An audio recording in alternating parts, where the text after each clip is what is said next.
Chez Atome 3D, on avait hâte de recevoir la K1SE. Elle est enfin arrivée et on va la découvrir maintenant.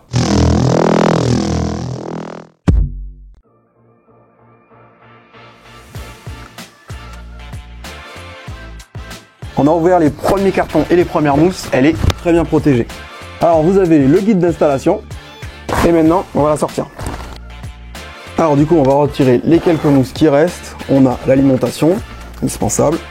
Hop là, on retire la mousse qui bloque la tête et on se retrouve avec ce petit carton. Dans le carton on retrouve l'écran de la machine, le support de bobine, on a une autre boîte juste à côté. Vous retrouvez plein d'outils pour le montage et l'entretien de votre machine. Et en dessous, une bobine de 200 grammes de Hyper PLA blanc. Outil que nous allons utiliser de suite, juste après avoir enlevé toutes les mousses. Maintenant que la machine est libérée, on va récupérer l'écran qui est là-dedans pour pouvoir l'installer. Et on installe l'écran confortable de 4,3 pouces. Hop, on l'insère dans les encoches et on appuie bien. Et voilà. Maintenant, on installe le porte-bobine et l'alimentation. Alors, c'est très facile. Il y a un détrompeur et ensuite, il suffit de tourner. Voilà. Et puis, évidemment, on va mettre aussi l'alimentation, tant qu'on y est. On installe le tube PTFE. Et maintenant, on allume la machine.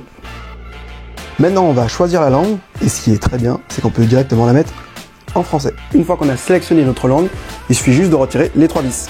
Les 3 vis sont très bien indiquées, ici, ici, ici, par des petites flèches jaunes.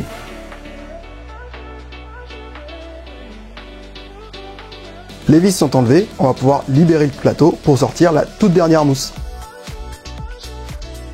Ça y est, le montage est fini, vous avez vu c'était très rapide, hein, c'est simple comme cette machine, hein, une machine avec un plateau de 220 par 220, c'est très bien, on va à 600 mm/s comme toute la série K1, c'est vraiment une machine de la série K1 complètement ouverte, donc parfait pour les débutants, pour faire du PLA, du TPU, on a évidemment la buse unicorne directement dessus qui permet d'avoir des impressions nickel. Voilà, c'était la présentation de la K1SE, elle est disponible sur atome3d.com. Et pour ma part, je vous retrouve très bientôt pour une nouvelle vidéo.